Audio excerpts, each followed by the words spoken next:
Hoje a gente vai ver uma batalha de deuses.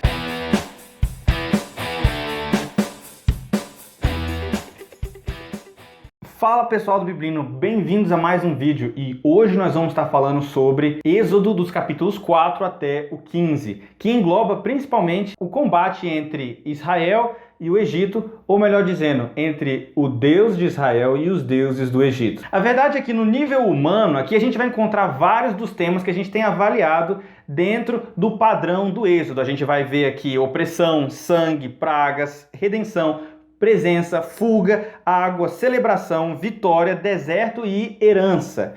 Todos esses elementos vão estar presentes no nível humano. Agora, quando a gente fala de Deus, aqui a gente vai ver uma batalha, acima de tudo, entre os deuses do Egito e o Deus de Israel. O falso contra o verdadeiro, a serpente contra a semente, o faraó contra o Senhor.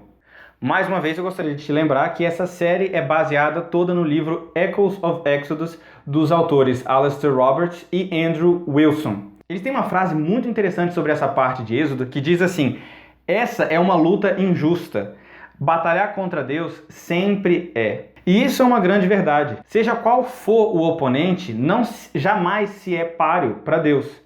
E aqui na história do Êxodo não é diferente. Podem vir todos os deuses do Egito. Ninguém é páreo. Agora, antes da própria luta em si, nós já vemos que o Senhor está no controle de toda a situação. Porque ainda no episódio do Sinai, quando Moisés está diante da sarça ardente, ele conversa com Deus e Deus o dá 3 sinais que seriam provas de que Deus estaria com ele e de que quando ele estivesse falando com o povo de Israel, ele teria a autoridade de Deus, a autoridade do grande Eu Sou. E os 3 sinais são esses. O primeiro é de que Moisés joga o cajado no chão e ele se torna uma serpente. Moisés tem medo, mas assim que ele toca a cauda da serpente, ela endurece e volta a ser um cajado. O próprio Roberts tem uma frase muito interessante sobre essa situação. Faraó, como serpente e destruidor, pode até ser assustador, mas quando Moisés tomá-lo pela cauda, ele será endurecido e vai se tornar uma vara pela qual Deus vai cumprir os seus propósitos. Lembra que lá na frente, em Êxodo 14:4, nós vamos ver que Deus endureceu o coração de Faraó para cumprir os seus propósitos? É exatamente isso. Esse sinal pode indicar que Deus já estava planejando que, através de Moisés, a serpente seria endurecida e se tornaria em um instrumento para o próprio Deus. Faraó pensa que está no comando, mas Deus está sobre ele e está subvertendo todos os seus desígnios.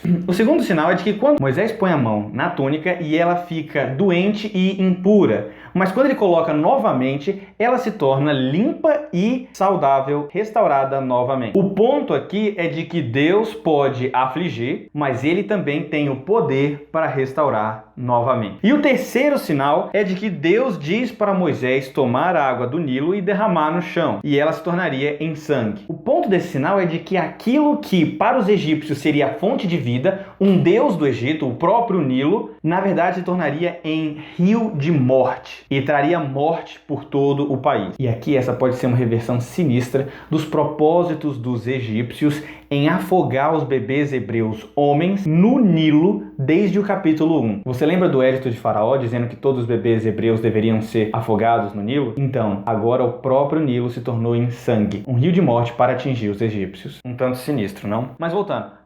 Agora para as pragas. Aqui nas pragas, que é a guerra dos deuses em si, Deus vai afligir o povo do Egito através de 10 pragas. Antes da gente avaliar elas, é importante ter em mente o princípio de que elas ficam cada vez maiores. Elas agem como uma escada. Cada vez elas vão ficando maiores em intensidade e escopo contra os egípcios. As primeiras elas afetam a todos e elas podem ser reproduzidas pelos magos egípcios. Agora, as últimas já não mais afetam a todos, mas sim apenas os egípcios e não podem ser reproduzidas de maneira nenhuma. É só o Deus de Israel que está no comando. Se você reparar, a estrutura dessas pragas relembra também a estrutura de como os antigos concebiam o mundo em si. As primeiras pragas são compostas por situações em que tanto a água quanto o solo são atingidos primariamente. As próximas pragas atingem principalmente todas as carnes viventes, todos os seres vivos. E as últimas pragas se focam principalmente no ar, nos céus e no clima. É como se nós estivéssemos subindo os andares do mundo mundo antigo: água, terra e céus. Até hoje, esses são os andares. Se você olhar, basta olhar para a janela e você vai perceber que essas são as 3 divisões no mundo visível. O ponto disso é que Deus traz humilhação para os egípcios em todos os 3 níveis.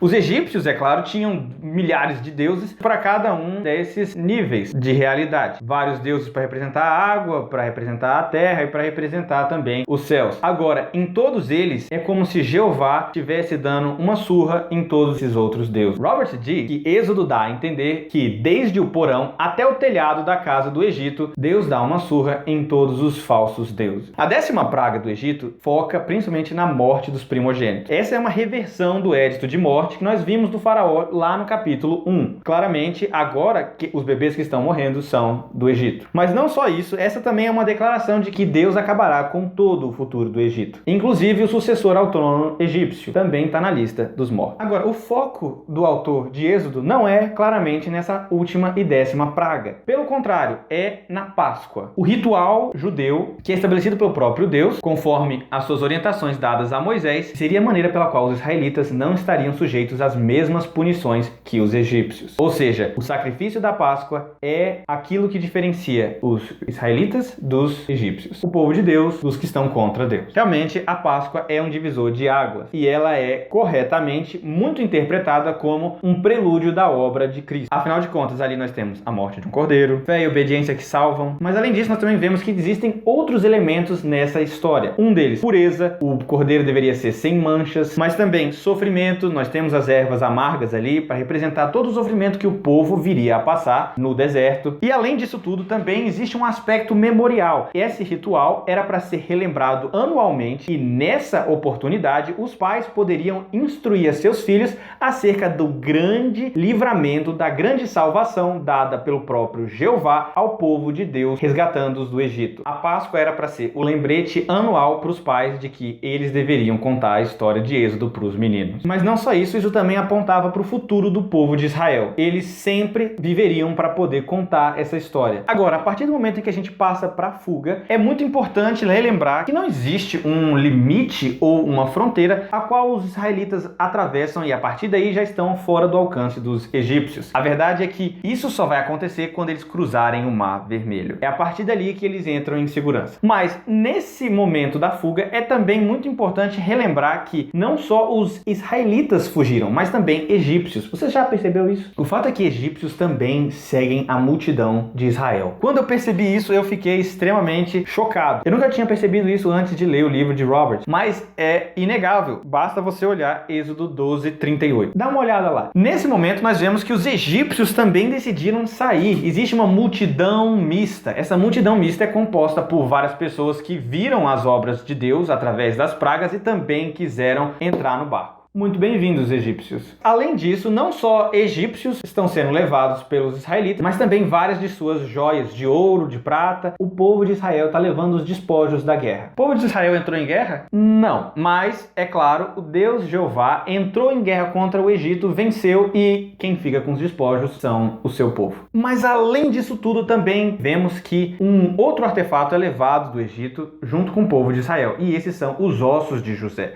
Isso ressalta a fidelidade de Deus às suas promessas. Lembra que José, antes de morrer, lá no final de Gênesis, tinha prometido que o povo, quando saísse do Egito, era para levar os seus ossos de volta para a terra prometida? Pois então, promessa cumprida. E aqui nós também vemos que, além disso tudo, eles estão sendo acompanhados pela coluna de fogo e nuvem, que simboliza a presença divina. O próprio Deus também está indo, liderando as suas tropas para fora do Egito. Ele fez todo o trabalho, ele venceu a guerra, mas ele ainda lidera o povo nessa procissão para fora da sua terra de escravidão. Agora a gente chegou finalmente na parte de atravessar as águas. Você lembra desse tema? Se você ainda não viu o primeiro vídeo dessa série, eu vou deixar um link aqui em cima para você acompanhar, porque esse tema agora da história tem tudo a ver com o que a gente já falou no primeiro vídeo. Eles vão finalmente atravessar as águas, e essas águas são um marcador de limites. Aqui no Mar Vermelho nós vamos encontrar finalmente a fronteira entre a escravidão e a liberdade, entre a antiga criação e a nova criação, entre o povo como escravos e o povo como livres. E a gente pode perceber que as águas são demarcadoras de limites nas escrituras, porque na Bíblia não existem pontes. Sério. Pensa em alguma ponte. Você consegue lembrar de alguma ponte na Bíblia? Quando Roberts apontou isso, eu também não tinha nunca percebido esse fato.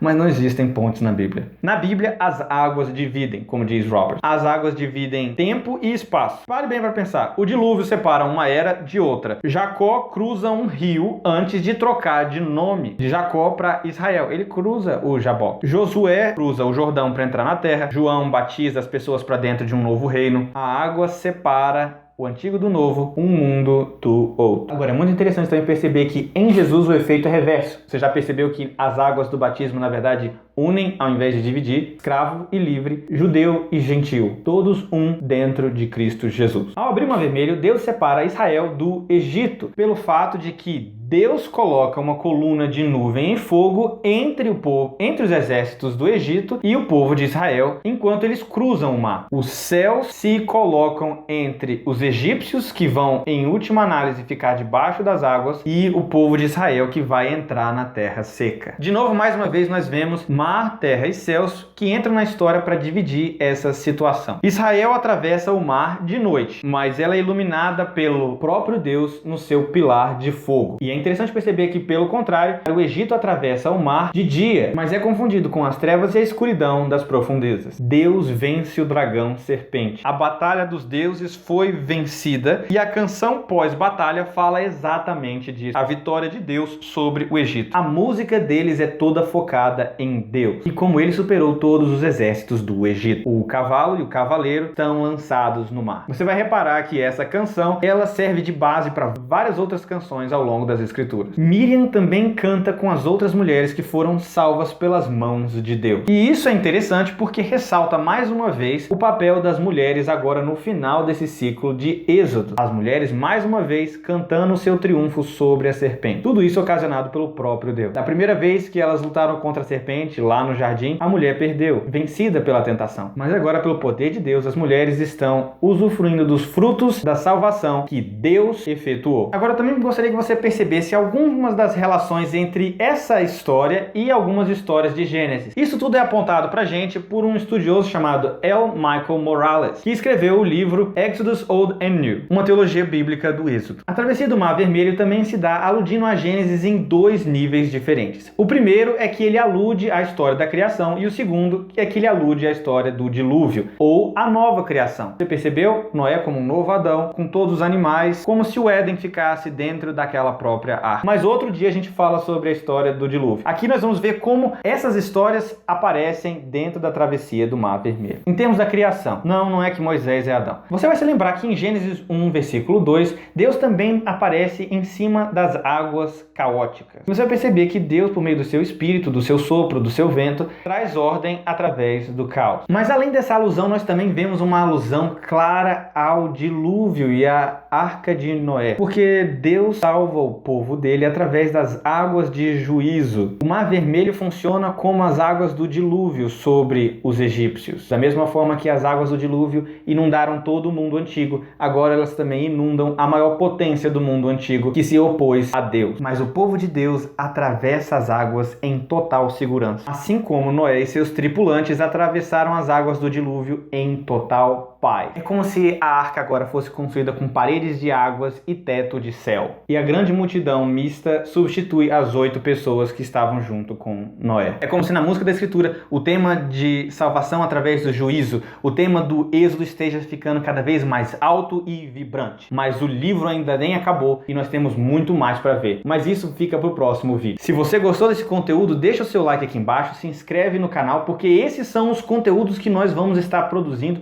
para estar te abençoando, para te ajudar a ver mais coisas nas Escrituras, porque tem muita coisa ali para ser vista e eu aposto que você ainda não viu tudo. Além disso, eu também vou te pedir para compartilhar esse vídeo com várias pessoas que você conhece, pessoas que você sabe que vão gostar desse tipo de conteúdo. Isso não é para todo mundo, é para aqueles que estão sérios na sua leitura das Escrituras e querem e têm tempo de ver mais no texto. Eu te vejo no próximo vídeo.